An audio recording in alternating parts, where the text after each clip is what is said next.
Hey, this is Sky. Welcome to my YouTube channel. So I like to discuss topics that release ourselves from suffering.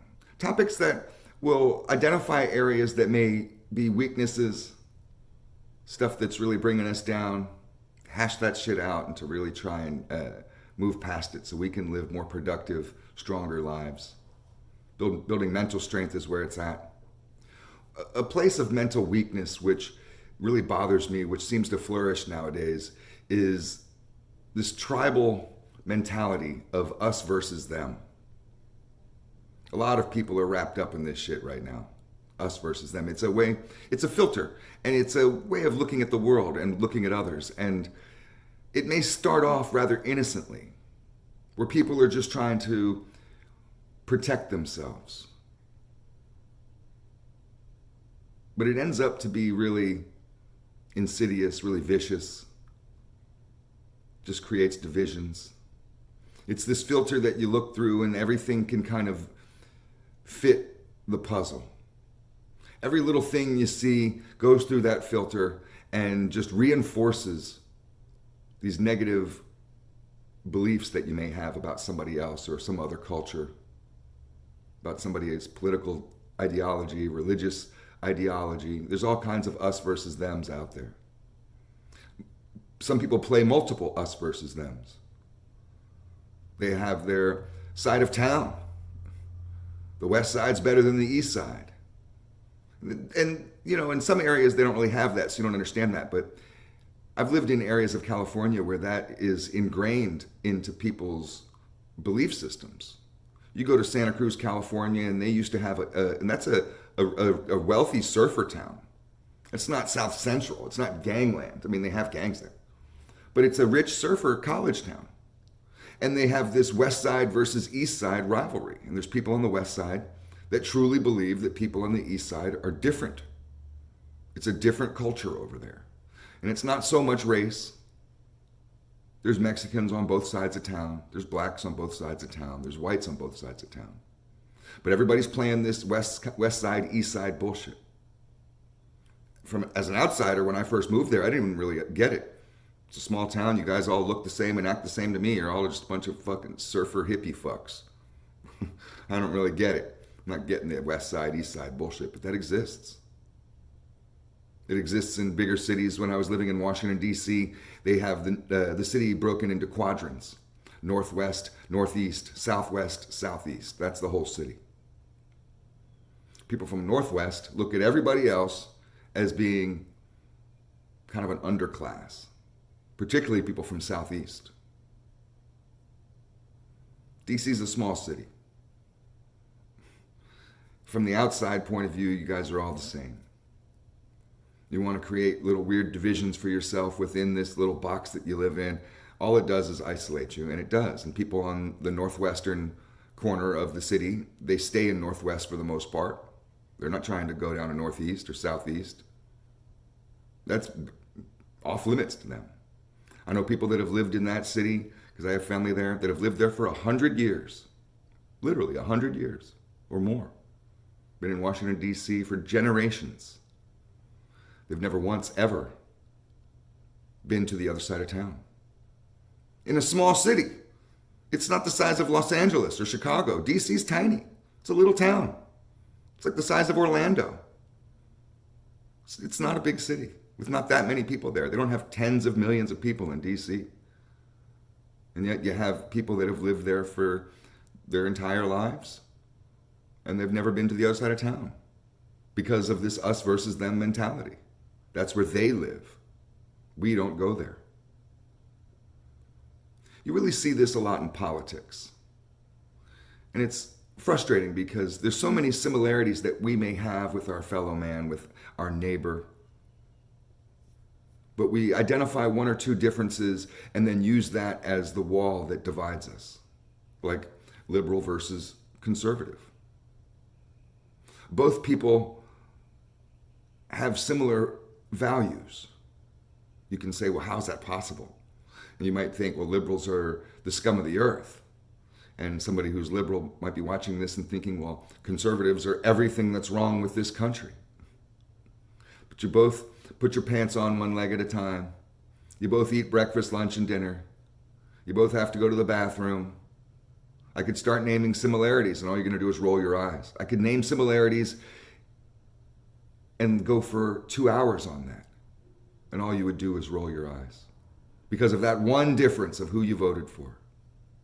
The trick with it is that even if you're watching, say, for example, Fox News or MSNBC, if you're watching Tucker Carlson or Rachel Maddow, you voted for Bernie Sanders, or you like Trump, it doesn't matter. Because there's a certain brand of corporate elite that donates money towards both campaigns. Why? Because they want to be on the winning team. Corporations will always be on the winning team. Was it Lord Rothschild? That's a family that you should look into, Rothschild. But the Rothschild guy, he said it doesn't matter who controls, it doesn't matter who is president. All that matters is who controls the money. This is why most corporations are not patriotic. You had corporations during World War II sending money to the Nazis and trying to fund the American side. Just like a gun dealer trying to fund both sides of the battle. There's that movie, Lord of War or whatever, where the guy was a gun runner, billionaire gun runner, gun dealer, selling guns to the Taliban, selling guns to American troops, funding groups like Blackwater and ISIS at the same time. This is their loyalty. They're playing both sides and they're playing you for a sucker. And we fall into this trap of getting entrenched in our political beliefs, thinking that other people in our own community, our neighbors, are against us, that they're them and we're us. You have more that is similar than that's different. It's just silliness to me to isolate yourself off from a whole segment of America. There's people in my family that are very liberal. I have both. My family's divided kind of down the middle, and since Trump was elected, they have divided into two families almost, where they won't even talk to each other. Taking each other off of email lists. If somebody dies, the other side of the family will not get notified. Fuck them. And they're both kind of entrenched in their beliefs, and it just started a few years ago. The liberal people in my family are so isolated that they will only travel to and be in liberal areas. So the people that I know that live in Washington, D.C. are very liberal. These are my family members that live there. I have family all over the country.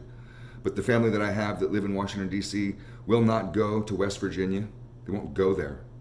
West Virginia is one of the most beautiful places in the world. It's heaven. West Virginia is amazing. If you haven't been there, you should go there. Great place for camping. I love West Virginia. I have family members that won't drive there. It's right across the border, right across the state line. 2-hour drive away, hour and a half drive away. They won't go there. For one reason only. And it's because it's a red state. They know they're going to see Trump flags there. They know they're going to see Republicans in MAGA hats and stuff. They know that. So they won't go there. Fuck West Virginia. And when you ask them why won't they go there, they will openly tell you it's because of those people. The people. It's not because of the trees or the birds. It's because of the people. Nobody knows who you vote for.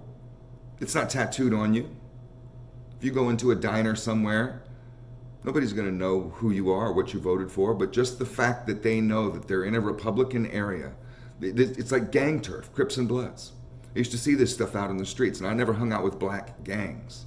But all gangs have a certain level of us versus them rivalry with their enemies. The Mexicans have it. Of course, the blacks have it. And even white gangs have it.